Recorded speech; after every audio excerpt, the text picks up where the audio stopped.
Welcome to another edition of the Paranormal Zone. I'm your co-host, Tom Spitalere. Today, Bob's back from his...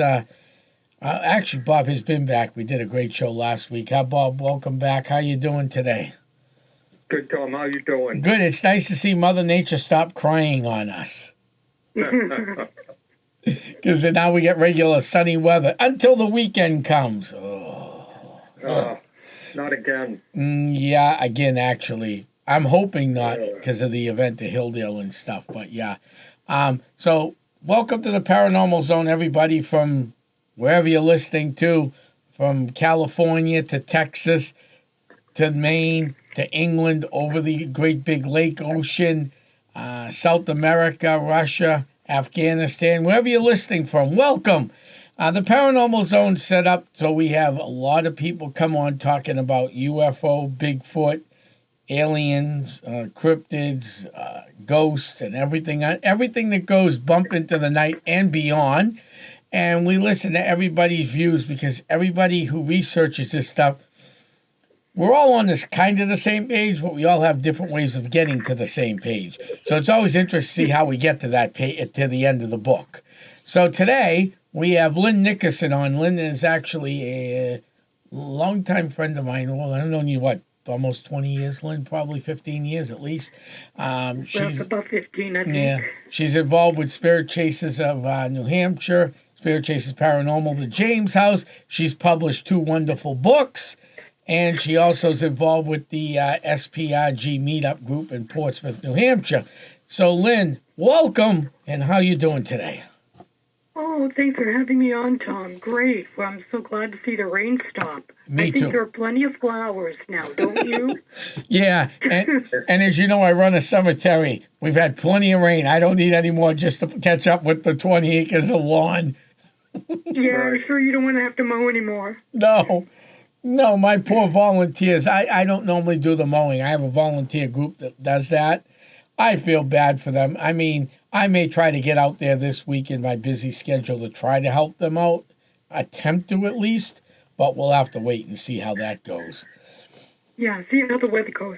Yeah, exactly. So, Lynn, why don't you talk a little bit about yourself so our great listeners from across the great big ocean and everywhere else knows who Lynn Nickerson is. Oh, well, thank you, Tom. Well, I've been interested in the paranormal all my life because I started experiencing it as a child. I started seeing UFOs at the age of 10, and different things happened throughout my life where I could sometimes read people's thoughts or I knew things beforehand, and then I started seeing ghosts, and it goes on and on. So I eventually started writing about this stuff. So you've only been seeing ghosts for about 10 years now and UFOs for about 10 years?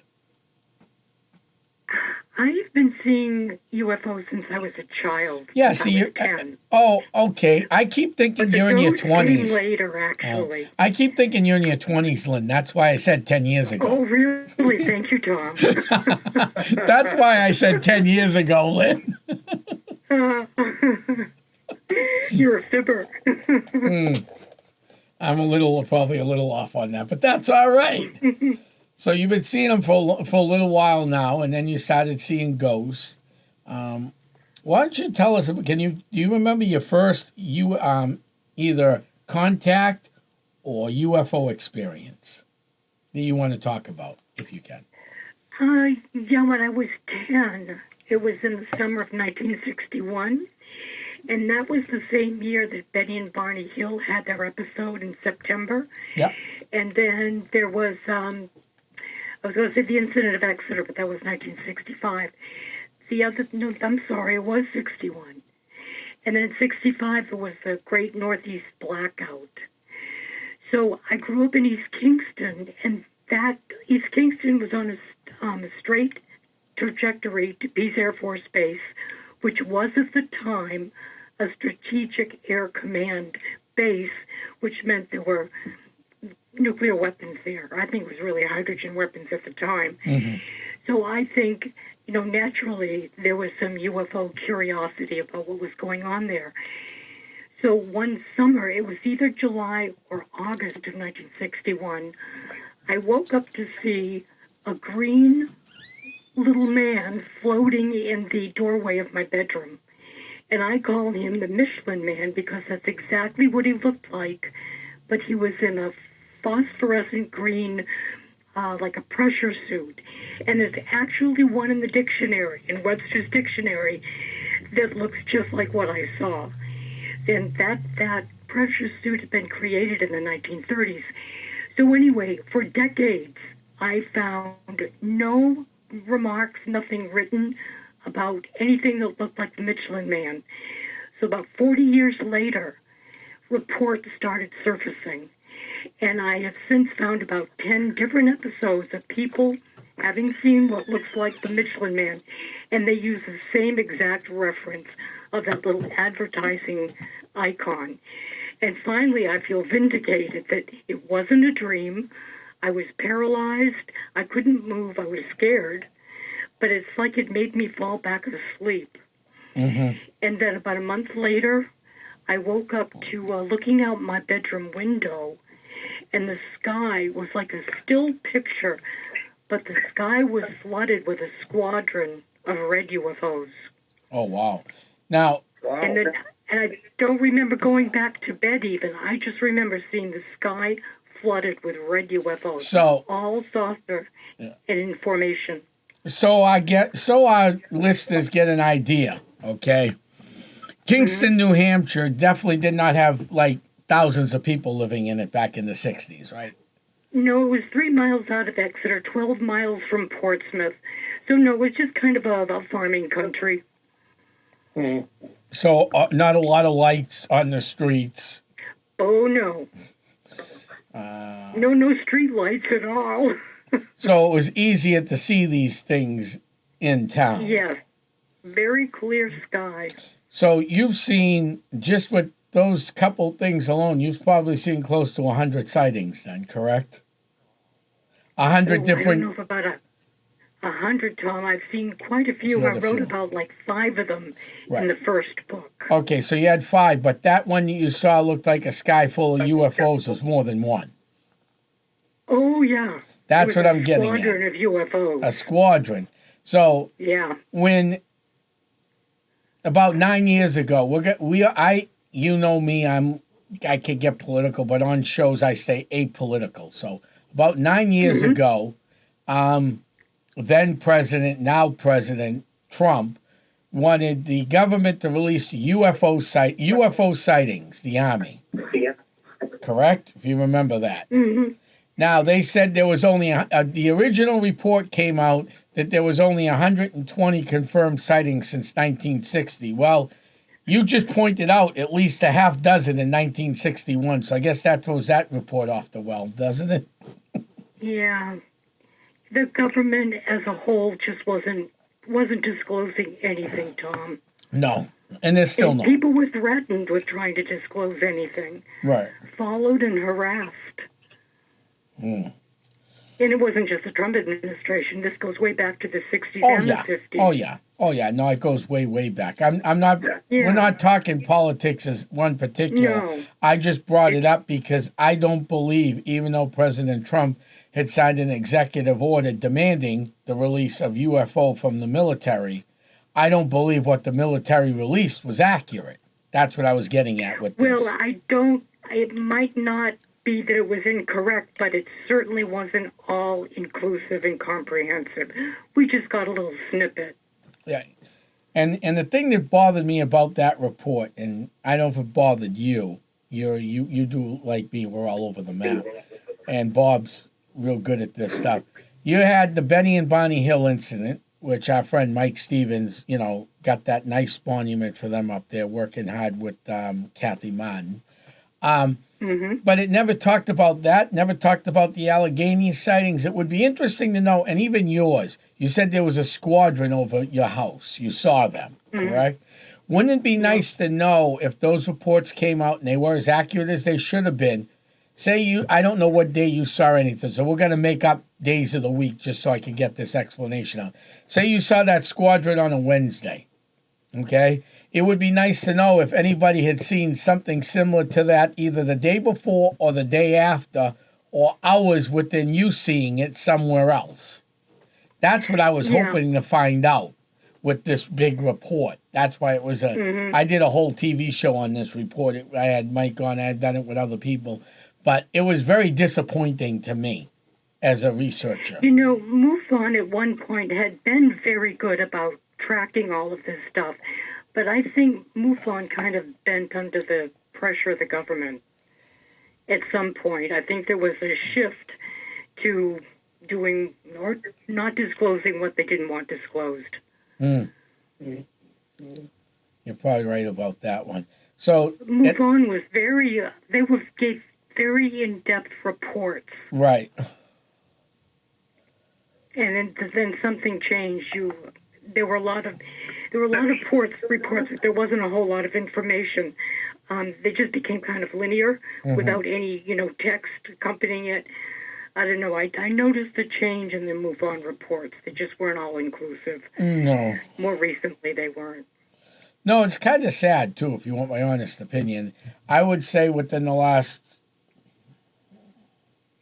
10, 15 years, because I've started talking a lot of former MUFON people through the years, and it seems to be they all left. There was a big wave about 10 years ago, and there was a recent wave again. So when that stuff leaves in waves, there's problems. Yeah, Bob, you go ahead now. Yeah, that's true. Bob, your turn. Bob? Well, I think that, again, it's so difficult to really drill down to the truth, I think, because the government is withholding information. There's no doubt about that. But the real question with that is why? That's probably, to me, more important than the information they're holding back. Because a lot of the information we really do have from the public, Betty and Bonnie Hill, for example, observations we're dealing right now with a group of people, 4 or 5 abductees that we talk to on a regular basis. But the question I've always wondered is, over the years, why is the government so concerned about the average American understanding what we're dealing with? Why do you think that is? Well, what do you think? Oh, me? Well, Yeah. I'd be glad to voice my opinion on that.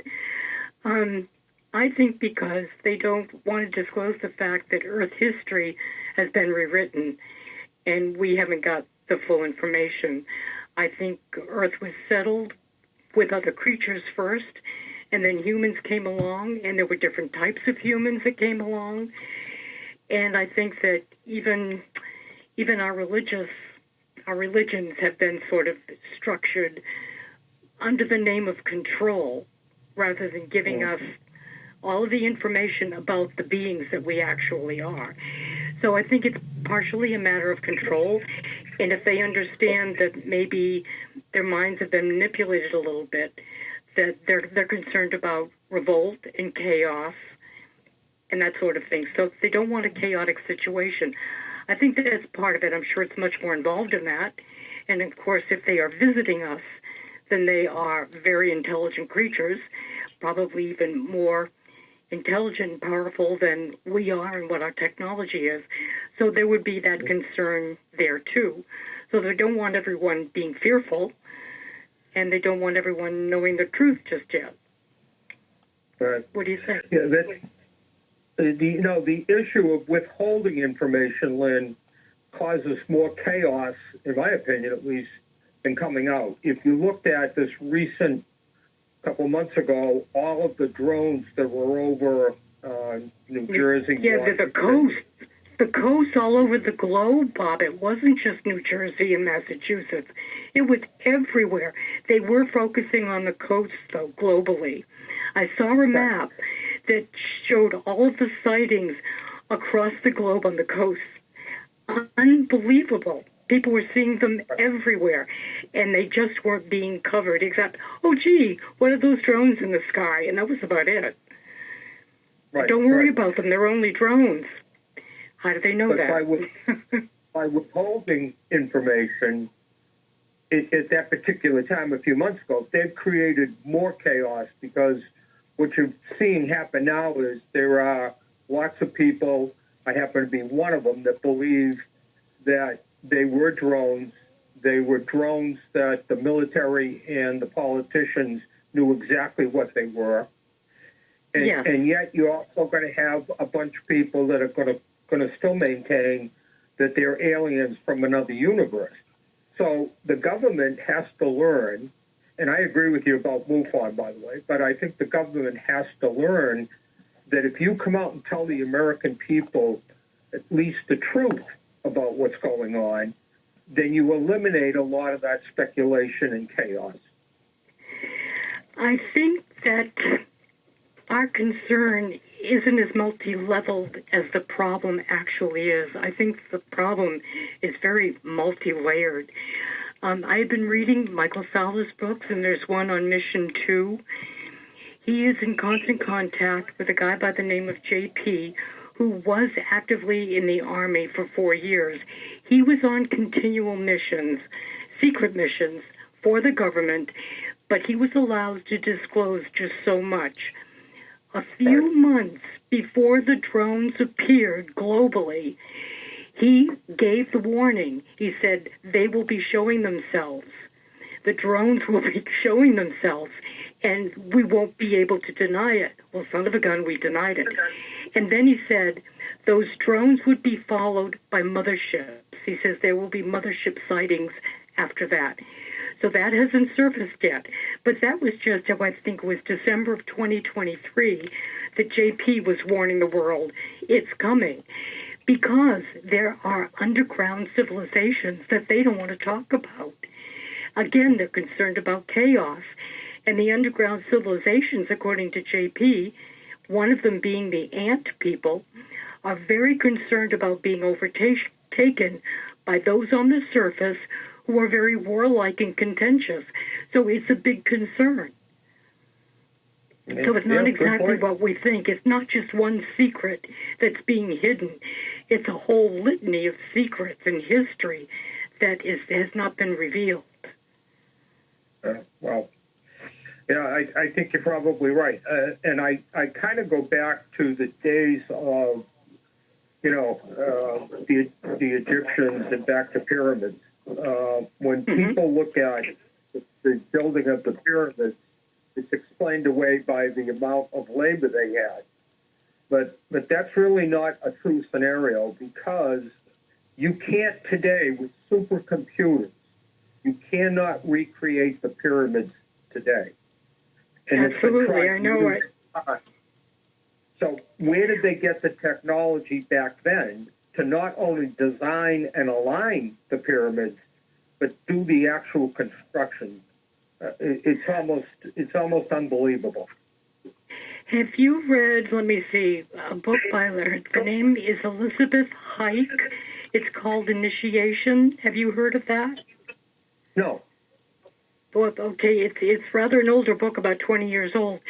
That was my first introduction as to how the pyramids were built. I believe it's also mentioned in Gods and Scholars. I don't remember the full name of that book either, but anyway, the first one was Initiation. That was my first exposure. And they talk about how the pyramids were built, and they were built, according to this book and this woman, by vibration that neutralized the weight of the stones so that they could be moved just very easily and pushing them into place. And of course, they must have had high drills, high-speed drills to cut the stones as precisely as they did. But now I have read in many locations that vibration, humming, they did mention chanting and humming by the different Egyptians, the architects, to get the stones in place. But that can also be recreated by with sound by different instruments. Not that I can think of anything offhand, but it's done with sound and vibration. Oh, how cool is that? Yeah. I'll have to look that book up. Never read it. Okay. Yep. Initiation is the name of it. The last name is Haich, Elizabeth. Okay, great. Now, you've written 2 books. I know the last one you wrote was Mysterious Realms and Odd Encounters. Tell our listeners about that book. Okay, well, that is actually the continuation of the first one, which was Gateway to Paranormal, and I wrote that as a primer for those with an awakening consciousness. Of course, it included things like ghost stories, investigations, and other strangeness. But the second book, which is The Mysterious Realms and Odd Encounters, is a continuation of people with an expanding consciousness, but I address more complex ideas about the paranormal and the unknown as it's related to the true nature of time by way of experiences and then more in-depth research, so that it concerns tales of like true personal experiences and encounters, plus eyewitness testimonies from other people about things they can't explain.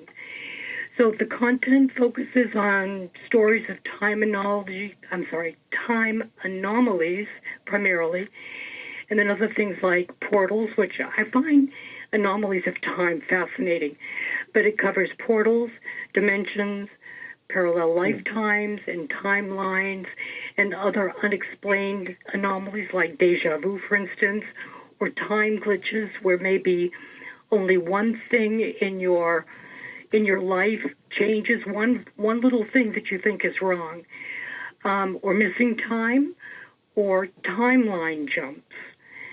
So there's a lot of stuff in there on that, on time, so ghosts, post-based activity, and then I've even got several stories in there about inanimate objects like ceremonial masks, and they act like they're haunted, but they can be very dangerous. They can be lethal. Was that Tom? Yeah, that's interesting. No, I didn't say anything, Lynn. Very interesting. I was going to say, Lynn, where can people buy the Mysterious Realms and Odd Encounters book? Oh, on Amazon.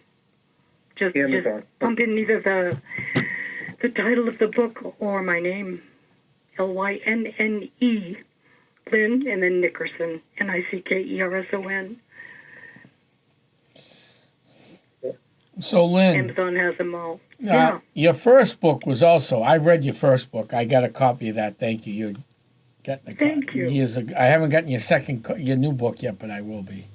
You'll probably see that very soon. Yes, in fact, in a couple of weeks, probably. And then I'll read that. I mean, so in your first book, you talked about, if I remember correctly, black-eyed people, because you've talked about that before, correct? Oh, black-eyed kids. Black-eyed Actually, kids, I yes. did a presentation on that. Black-eyed kids, unfortunately, aren't in either one of these. Oh, okay. I thought it was in the first, or maybe because I know you so well, you've talked about that. You mind talking about? We talked about it. You mind talking about black-eyed kids just a little bit? We don't want to give your presentation away so people can come to your presentation, but let's talk. Okay. Let's give them a little snippet so the next time you do a presentation, they can come and see you, if you know what I mean. Just a snippet on it. No one seems to really know who these black-eyed kids are. Many people have seen them. Some people of note, like David Whitley, who has written about them. What's his name? Yeah, the UFO guy, Whitley Strieber. There's David Weatherly and Whitley Strieber. Whitley Strieber was in upstate New York when he had some kids drive into his driveway on a bicycle. The kids had black eyes. And the thing is, whoever these children are, they bring an intense amount of fear with them. They don't like to look at people's eyes, and they always want something. They want permission to enter your life, to get into your house, or to get into your truck. And people are just scared to death. They don't know what they are. Their eyes are black. They have no pupils, no whites of the eyes.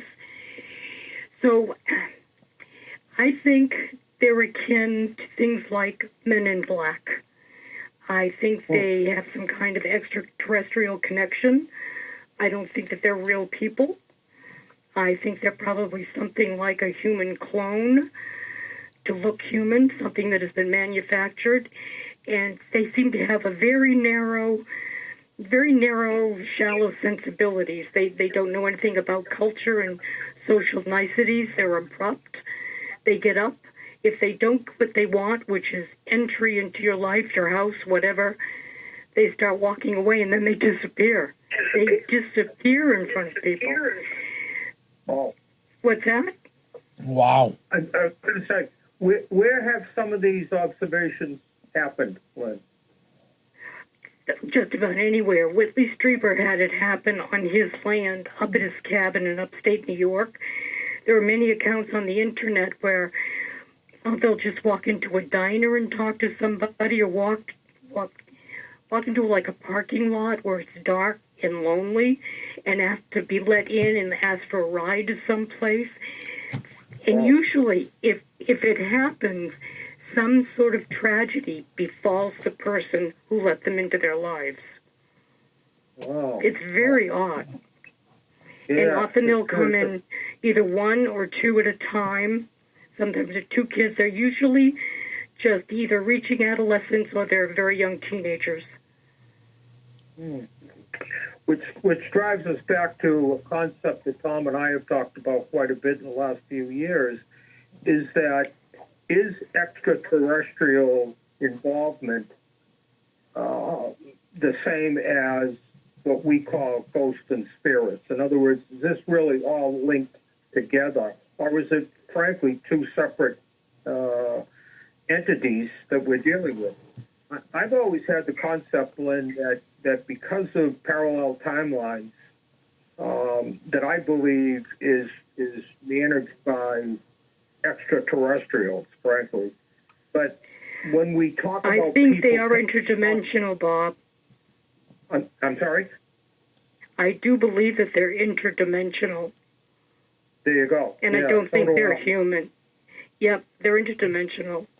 Elena Denon makes a comment on them, too, explaining who they are, and that some of them are definitely extraterrestrial, and some of them are like hybrids, but they are controlled by the darker side. Well, see, I know you know a few people. I know a few people too, right? That have been abducted, taken, Yeah, whatever. right. There's so many words out there now. It's not even comical anymore. We've interviewed people on this show, and a couple of our former guests who have been visited or abducted have pretty much stopped short of saying they were raped up in the spaceship. Raped. Females and men. Raped. Right, raped. Oh, yeah.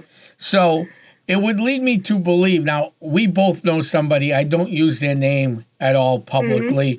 The lady has been on national TV talking about it, okay? She's been on my shows. You know who exactly.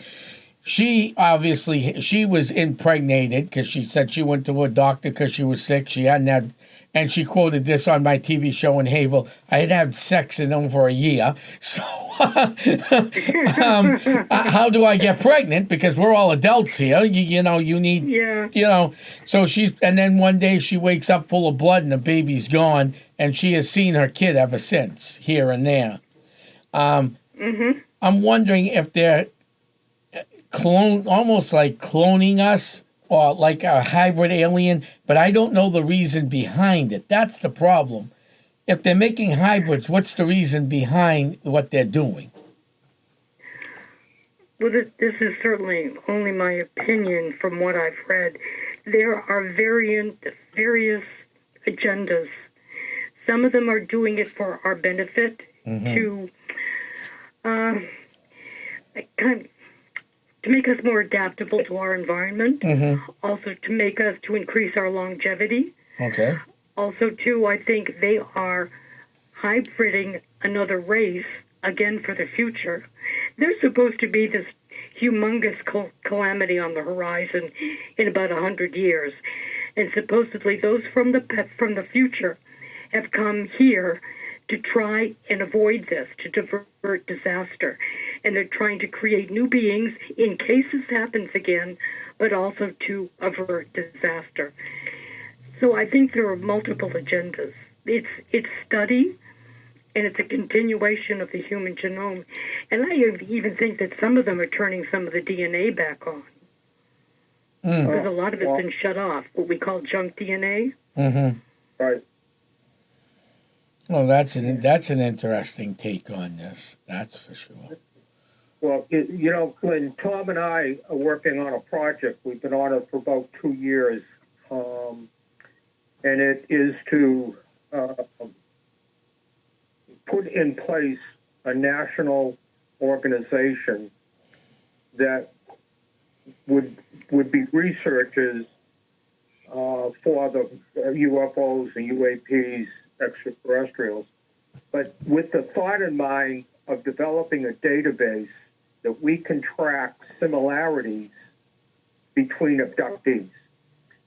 For the end result, for the end result to say, okay, if we had 50 abductees, for example, and we found that there was let's use a sexual component to 80% of them, or a percentage of them became pregnant, or whatever the case might be, does that eventually get us to an end results as to say this is what they're trying to do?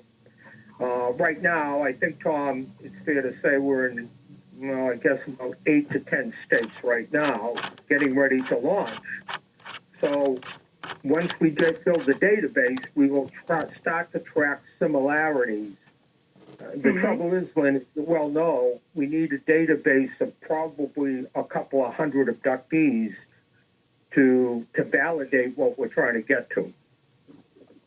Mm-hmm. It's hard to say. I know that the Greys, the small Greys, are instrumental in doing this, and I know that sometimes the praying mantis types, they're an integral part of this too. They direct it. But I think the agendas differ. I don't think it's just any one thing. Let me just say, I had a regression session, and instead of being carried to a past life, the first thing that happened was 5 different ETs came into my vision, and the last one was like a dog-like race. And he had a snout like a dog, but he had vertical eyes slits like a reptilian. He was fierce-looking, and the message he sent to me was, don't get caught up in the appearance. We don't be fearful. Just try and understand what we are. Many of us look different. Like, get used to it. So I think it's sort of an indoctrination thing, too. I mean, the abduction may go beyond just reproduction. We may be assimilated in some way. I think we may be even be downloaded with information. I think there's a variety to their agendas. Right. But I'll tell you, the reproductive information is really interesting if you can get enough information. You just don't know how many races are involved in that. Right, you don't. Well, what other DNA are they using besides human? Correct. And that's one of the things that we don't know, and we're hoping that once this database hits, well, we're hoping 1,000 is a good number, that gives us a large enough sample area to start to draw to some conclusions. Tom, why don't you elaborate on that a little more? What we're doing with Skywatchers? Oh, so I mean, it's almost like, Lynn, you've heard me talk in with the paranormal, like Sandown Triangle and all these angles. You've heard me talk about this, right? Yeah. Okay, so it's on the same idea. Getting all this together, then we can put together a map and go, okay, this area here's got X, this area here's got X, but this area has none. Why? You know? Right. Are you talking to the lay of the land in particular, or are you talking about the population? We're talking about just getting, say, the map of New Hampshire. We'll get a map of New Hampshire, okay? So northern New Hampshire, you have X amount of sightings. Way up north, Coas County, like Berlin North, that area, okay? In the mountain area, you'll have X. Keene, you might have X. Rockingham County, you might have X. But say somewhere around the Nashua area, middle towards the Mass border south, there's not much going on there.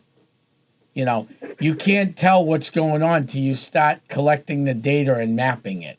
And that's what we're trying to do, is map the data. That's how I came up with the Canosa Triangle. That's how I came up with the Sandown Triangle, by mapping out paranormal UFO stuff that Bob and I have done in that area. Okay. That's how we've mapped this out, and that's what we plan on doing down the road, is mapping out these areas, because as our good friend, God rest his soul, Paulino, I mean, in 1978, it became the Bermuda Triangle, the Bridgewater Triangle, the Pacific Ring of Fire, the biggest triangle in the world, which made no sense to me at all. Okay, the Ossipee Triangle. It goes from Salem to the mountains to the seacoast and back to Salem. I mean, these angles. It's a great starting point, but when you're really researching, and because that's what I like doing, is the research end of this stuff, you're finding more stuff outside of these areas. So that's why you got to break them down and make sense of them, and that's what we're trying to do. Right. I think the other thing too. Hold on, Lynn wants to say something. Sorry, Bob. Go. Okay, what I was thinking that I know are different elements of what's happening. DNA, they're really interested in bloodlines. They're interested in blood types, particularly the negative, the non-rhesus people. Yeah. All right, so the negative blood people, they're interested in that.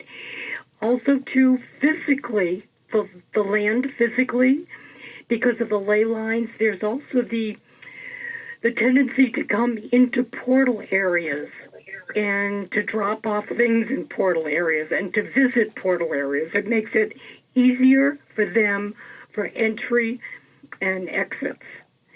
So that's to be considered too. Mm-hmm. And then they also want to contact people that have some modicum of psychic ability. That's another element they're interested in. So I don't think it is just any one thing.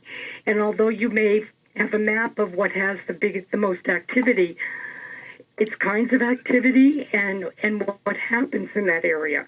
Are they actually doing mostly abductions from there? You know, a lot of blood types that they're interested in are part of the indigenous crew, the indigenous Native Americans, because a lot of them have the Celtic blood, the negative. Right. Right. So it's not any one thing. Yeah, I think the other part of this project, Lynn, that we're working on is that I think MUFON in recent years has come up short with transparency. And we could do a whole show on why, but it really doesn't matter, because what this project we're working on will be based on transparency. So we put out a newsletter. We're working on an extensive website that people can just go there and read about every single event that we document, where it was. We won't put personal information out, but what town it was in, how many sightings there were, what transpired on an abduction or a visitation. But this information will be out there, and we're hoping what that creates is more people to come forward and saying, well, that's interesting because something very similar happened to me. And this is where I think the government has put up a shield of giving out information. MUFON at one point years ago was pretty good at transparency, but in the last 10 years has shut that window completely, in my opinion. They go out, they take a report from somebody of an abduction or a visitation, it gets filed, and they move on to something else. There's the other thing, too, liability. Oh, go ahead. Liability, yeah. No, liability, because a lot of these encounters, people get radiation poisoning, and the government doesn't want to deal with that either. Correct. That's absolutely correct. And again, I don't. Tom and I are not certainly presenting that this is going to happen in a year or 2 years or 3 years. I think that this is a long-term objective we have for this. But I think it has to start at ground zero with enough people interested in doing what you've done, Lynn, your whole career in this, and that is we're all looking to find the truth, whatever that truth is. Right. Right. You know, I say in all my presentations, I'm really not concerned about what the answer to that is. If we find out that ghosts don't exist at all, if that's really what happens, that's okay with me as long as we can back up the information to prove it. Just like UFOs, abductions, visitations, observations. What we're looking for is the truth about this, and the government's not going to tell us that. So that's what this project is about, and whoever picks up the gauntlet after I leave or Tom leaves, I hope that's their main goal, is to get to whatever the truth is. Well, if they've been doing genetic manipulation, it's been over eons of time, and typically they follow families. They follow certain genetic markers. So that's another trail. You'd have to find out, you know, what cultural peoples they're interested in. But again, it has to do with bloodlines, blood and bloodlines. And people wind up getting dispersed. Another thing that was mentioned was energy signatures. They can track anybody by one person's energy signature. What that means exactly, I'm not sure. I know that we all have auras, and there's some kind of energy rate in that, and perhaps that's it.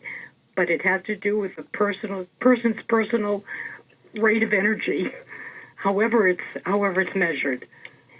They can hone in on anybody. Right.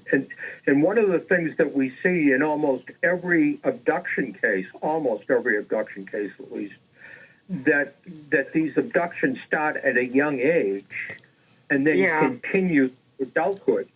We've had now again, understand, I want our listeners to understand, we're talking about such a small sample here of 5 to 7 abductees that we're working with. But in almost every case, Tom, they were abducted at a young age, and that abduction continued into adulthood. That is correct. Which kind of tells me they're tracking development of some sort. That's one of the similarities that we've seen so far. And I think, Lynn, we're going to find there's probably 12 categories, 15 categories of similarities that once we can get our arms around what the most common ones are, we'll start to tell a story. Part of it, too, I'm sure, is an indoctrination to all the things that we're doing wrong. They're trying to expose us not to use nuclear weapons. They don't want us to blow the place up. Earth is a very important planet, biologically speaking, energetically speaking, in our own solar system, as well as in our own galaxy. Any kind of nuclear conflagration affects the whole galaxy. They want to change our way of thinking. So maybe that harkens back to bloodlines again, I don't know, but I do know that one by one, they're trying to change our mindset and think more globally and more macrocosmically rather than microcosmically, pertaining only to Earth or only to themselves, to give them a broader view of how their actions affect way beyond Earth. Yeah, I agree with that 100%. No, I agree with you, too. That's a very big project you've started. Oh, no, it is big. It's something that Tom and I are dedicated to getting done. We've been very fortunate at building a network very quickly. Like I said, I think we've brought on 9 states so far, and there's at least 3 countries that are interested. We've heard from people in those countries. We're not prepared to go outside of national right now because, as you well know, Lynn, there's a lot of infrastructure has to be put into place. We can gather all the documentation we want, but if we don't do something with it, it's really just a library. Yeah. Well, what kind of software are you using? I mean, have you developed a program with sort of spreadsheets? We are working on that as we speak. Oh, good. I mean, things have That been. too is a lot of work. Oh no, there's a lot of work that goes into this process. This isn't something that's going to be done tonight, tomorrow, but it's something Bob and I have been working on a bit now. And Well, you might ask the government if you can use what they've got. Just kidding. I'm sure they'd be happy to share with us. Yeah, I'm sure. I get more information from people than you do from the government. Yeah. Every time I see a black SUV pull up, I get nervous. I know. I know what you mean. You know, with all of my UFO experiences, I've only had about 7, but I don't have the feeling that I've been abducted. However, there was one involving a huge mothership that hovered over my condo in Arizona. I had no memory of having been up in it, but I felt that I had been. Mm-hmm. And they gave me the impression that they were getting ready to lift off. So as they were lifting off, I ran to the window, even though I had a 360 view through my walls and my windows and whatnot, and the roof. I didn't have to get up out of bed and run to the window, but I wanted to see them take off. And when they did, they went up not very far. They were still in the atmosphere, and they zoomed off in this long cigar-like craft, and the end of it had pink tail lights on it. And I couldn't tell if it was pink striations from exhaust or from the light that was, they sped away so quickly that it looked like exhaust of some kind, but it was pretty. It was all in pink. That one I still wonder, because I know they have motherships where they have whole floating cities, and they have all kinds of botanicals in there. And I felt like I went there to visit, but I don't believe I've ever been abducted. So who knows? Maybe I'm working in conjunction with them.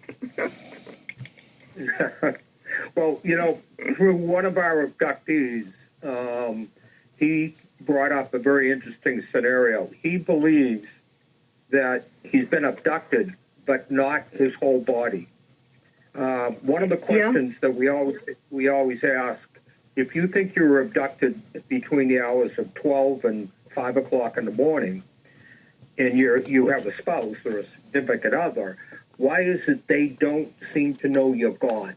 I mean, it just stands to reason that if you left for that many hours, your spouse or whoever would know. His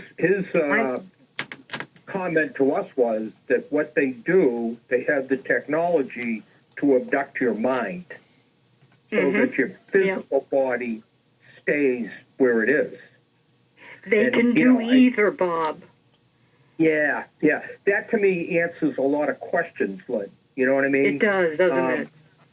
Yeah, because one of the abductees right here in New Hampshire has been abducted multiple times, according to this individual, and yet has no memory of going aboard any kind of a craft or leaving a room, or how did I get back into the room, and so forth and so on. So if it's mind capturing, then maybe that answers a lot of questions why people don't have a memory of an actual spacecraft. I think it's the actual whole consciousness of the person that they can separate and leave the autonomic nervous system to continue the body working in a state of stasis and sleep while they're working on the body consciousness up in a craft. There you go. See, I think you're right on target, Lynn. Yep. Because holistic healing is, body, mind, and soul. So there are those aspects that they can heal and do things to the ethereal body. Yep. Yeah. No, it makes sense. Now, again, back to this project. If we heard that from 250 out of a sampling of 500, then that's well worth keep diving into, I think. Right now, unfortunately, we've only got a sampling of 7 people or so it's very difficult to get similarities, going that way that mean anything. Well, relative to that, it could be that it was just my consciousness that was up there. But what makes me think I wasn't abducted per se is I have no fear concerning. I mean, a lot of people have trauma. They experience trauma when thinking about UFOs or the creatures they saw or whatever. I don't have that history of the trauma and the fear. So in some context, I think I'm working with them. Wow. Yeah. We've heard this from another abductee, I believe Tom, Pennsylvania. Yes. Was it? Oh, But he maintains that he has now opened up a channel of communications where they are now giving him positive information on how to change things. good. Yeah, they're downloading information to him. Yeah, exactly. How to make this world a better place to live in. Exactly. I think that is a large part of their agenda. Yep. And it may be, Lynn, that they are looking to repopulate a new planet. Or Yes, that could be. Or just expand the number of planets. If you look at Tom's a historian, he can talk to this better than I can, but if you look at the history of this country, it started with 13 colonies. Look at us today, a couple hundred years later. So are they on a planet in this universe that they're trying to expand on territory? Or did they really start Earth themselves? We're up against creation and so forth in religion, but I have at least a hidden concept that maybe this big blue marble we live on was created by extraterrestrials from a whole different universe. And we're just one big test tube. I think we are one big experiment. I really do. Maybe we were created, I don't know. If they could haul the moon in, why couldn't they have hauled in the Earth? There is a book out called The Star Maker, and it's his last name is Rodriguez, and he talks about one of his missions while he was in this other lifetime was to make stars, was to make planets. It was a matter of alchemy. It's odd that you say that because he wrote a book about it. So that's a very, very, plausible idea. Yeah, no, I believe that may be part of it. And the other thing, Tom, is that we live in a world, in this big blue marble, with diversity everywhere, different religions, different languages, different people and different colors and everything else. So why would we believe that extraterrestrials have to all look the same, be the same, and have the same agenda? To Lynn's point, Exactly. I believe there's multiple agendas out there and multiple races from extraterrestrials. I don't think it's just one or one other planet. I think it's multiples. That's spot on. You've got to get a hold of Elena Danan's books. She just put out like a compendium of races. She has some kind of implant, and she is in communication with Thor Han, Thor Han Iridian is his name, and he is one of the members of the Galactic Federation. And what she does, she's an artist, and she draws the images that he transmits to her. So this is how she gets how these different races look. She has a compendium of them. It's one of her latest releases. I don't have the title, but her last name is Danaan, Elena Danan. Okay. I'd like to. She will fascinate you. Oh, she was. She's really up there. You can try. I know she's very busy. She is French. She's an archaeologist. I'm sorry, archaeologist or anthropologist. She's very degreed and she's very intelligent. And she was abducted at the age of 7, and this Thor Han Iridian rescued her.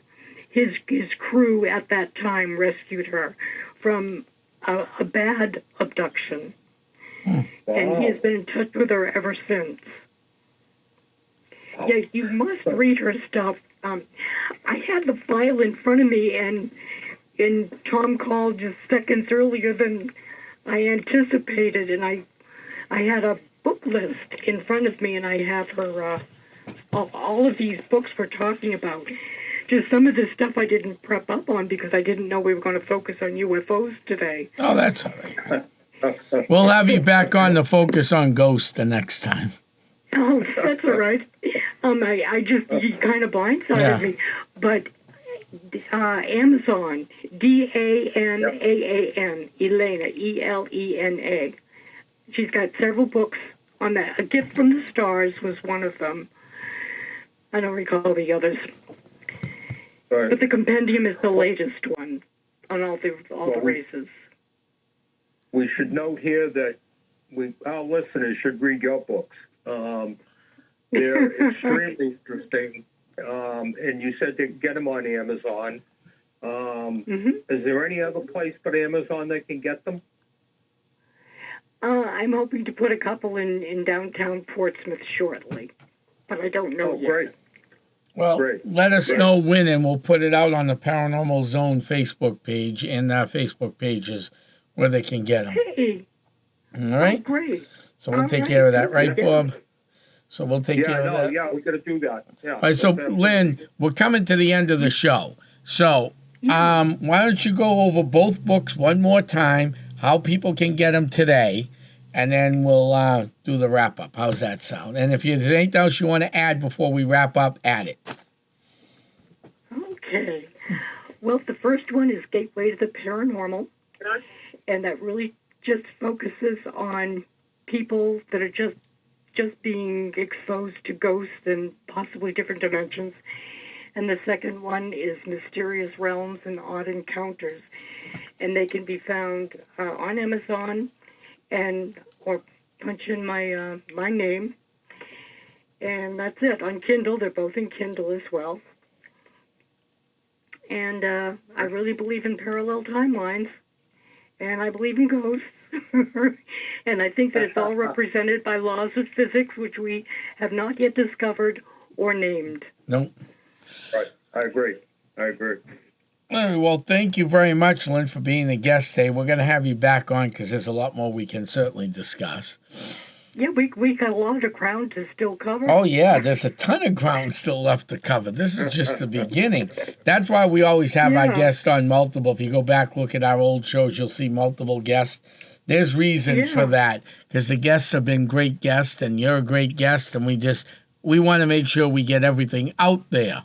And you can't do that in just, on one show, that's for sure. No, definitely. No. So I want to thank you, Lynn. Thank you very much for coming on today. Well, thank you for having me on, both of you. It's a pleasure. No problem. It was a pleasure.